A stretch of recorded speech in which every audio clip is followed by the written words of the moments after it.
Kaya niligawan ko na agad si Ashley. Sinabi mo kagad sa kanya yan? Hindi naman agad-agad. Siyempre, inano niya muna. Ano, true personal? Personal. Paano? Nasaan kayo? Nasa sasakyan nun kami. Nagdadrive ako eh. Tapos, Kasama mo siya? Tapos, siyempre, normal. Kasama mo siya? Oo. Kayong dalawa lang? Oo. Oh. Tapos, siyempre, sobrang gets naman na paglabas pa lang ni Ashley, siyempre.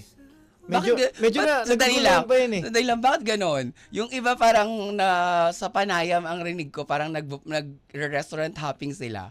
Tapos ba't kayong dalawa lang? Oo, nakita ko nag-TikTok live sila eh. Oo. Tapos kami, ewan, parang... So paano mo tinanong? Kunyari andyan si Ashley, paano? Ayun, unang-una sinabi ko syempre na seryoso talaga ako sa kanya.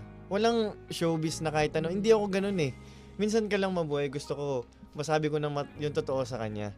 Na, Ash, gusto kita. Pwede ba kitang ligawan? Ganun yung sinabi ko. Tapos, sabi niya, oo. Tapos, inatid ko siya sa kanila. Pinuntahan ko agad yung mama niya at saka mga tita niya. Nagpaalam po ako na manligaw. Tinanong ko kung okay lang po manligaw. Tapos sabi po nila, oo naman daw. Ayun, sabi ko naman po, aalagaan ko siya. Kasi, seryoso talaga ako kay Ashley. Gusto ko talaga siya. Promise, gusto ko talaga siya. Talaga? Oo. Ngayong nasa labas kayo ng bahay, ano pa yung mas nagustuhan mo kay Ashley? Mas nagustuhan ko na yung pagsamba niya kay Lord. Grabe yung paniniwala niya kay Lord. Kasi gusto ko pag nagkaroon ako ng relationship, yung center namin is si Lord eh. Naiyak ako dahil kasi ang sweet-sweet na. Grabe. Ayun. Kaya sobrang mas nakilala ko si Ashley. Grabe, mas... Naiyak ako dahil sa'yo eh. Hindi kasi syempre, di ba, parang... It's Hindi. rare. Lagi kasi sinasabi na pag yung mga lalaki manloloko, ganyan. Parang hearing someone na ganun yung perspective niya sa life pagdating sa pag-ibig.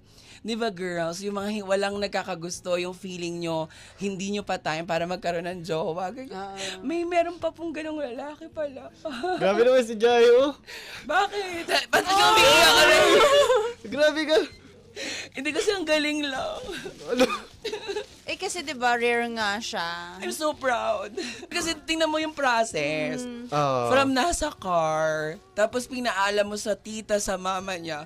Tapos di ba minsan yung ganyan, pag nasa showbiz kayo, sasabihin na, wag muna kasi kalalabas lang ng bahay. Di ba pwedeng career muna, ganyan. Pero di ba, ano yung meron ka?